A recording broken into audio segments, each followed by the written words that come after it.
We have comprehensive coverage this hour on the Yellowknife evacuation.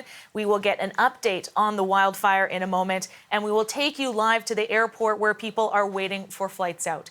Now, Yellowknife's mayor is urging anyone still in the city to get out. For those who haven't evacuated yet, please do so now. The highway is open, but it's subject to change at any time. We want to ensure everybody's safety, and with the fire approaching, it's not only the fire, but it's the heavy smoke. We have seen on social media how that smoke threatens the only way out of Yellowknife, the highway leading from the city around Great Slave Lake and then south to Alberta. Officials are tracking traffic on the Yellowknife Highway, but there is no official number on how many people left by car since Wednesday's evacuation order. Hundreds more are waiting to join the airlift that will resume this morning. And Juanita Taylor is at the meeting point, a local high school where people are gathering. And first of all, Juanita, what's involved in registering for one of these flights? Hey, Nick, how are we doing? Well, Renee, it is quite the process, which seems to be handled streamlined by the Canadian Rangers here in Yellowknife. So what you're seeing behind me is a steady stream of people already gathered here in Yellowknife. It's just after 6 o'clock local time here.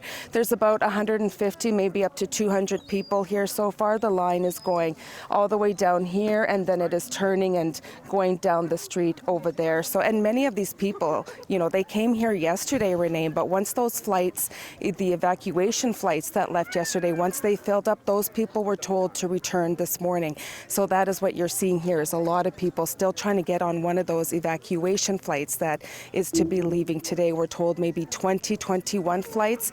That is about 2,000 seats that can be taken today. So what the process, Renee, is they are led into the school, to a registration table in that school, and then they are taken into the gym where they will wait there until the full number of people who are going to be allowed on the plane is collected, and then they will be put on one of those school buses that you can see over there, and then they will be brought to the airport to get on one of those flights. You can see that the line is starting to move slowly right here, and I'm going to bring in this man very quickly before he goes in to get his line. Sir, your name?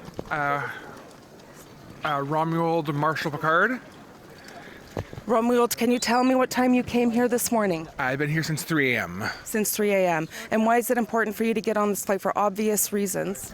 Just get away. I'm worried about my safety for me and my husband and our rabbits, and yeah. And you were one of the people who waited in line yesterday? Yes, we were here since 10 a.m. yesterday. Well, Romuald, I see your line is moving, and I'm going to let you get in so that you can get to your spot in there. Good luck today, and thanks for chatting with us. So, Renee, you can see people are starting to move. The Canadian Rangers are here to manage the line, where they will be brought into the school to register, and then to the gym to wait, and then onto the school bus to be taken to the airport. I imagine just getting past that checkpoint there with the Rangers, there must be such a sense of relief that, you know, now they can see their way out of Yellowknife after having been in those lines for absolutely hours yesterday and since the early mornings today. How would you describe the mood of the other people there and the community at large who, you know, this deadline is looming hours away until, you know, people are supposed to be out of town? Well, I would say, Renee, that it's actually quite calm. I mean, it is still pretty early this morning, but people generally are patient here. I didn't come yesterday. I don't know what the mood was like at the time, especially when they were told that they have to go home and then come back again today. But I'm pretty sure that disappointment was really felt. But today, Renee, so far, calm. So far, understanding, and you can see there's crates with animals also being brought in. And I was also told by the Canadian Rangers, Renee, that they are going to be keeping an eye on the line of people. And the elderly, people with mobility issues, they will be able to be brought to the front of the line to get in sooner rather than later. We can see an elderly woman in a wheelchair going now, being brought by a Canadian Ranger. We also have personnel here just to keep an eye on the crowd to maintain order.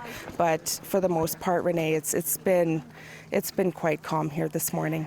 Well, Juanita, calm is exactly, I'm sure, what officials are hoping for in this, massive operation to get 20,000 people out of the capital of the Northwest Territories. Juanita Taylor, thank you so much for joining us this morning and giving us a sense of what things are looking like on the ground there.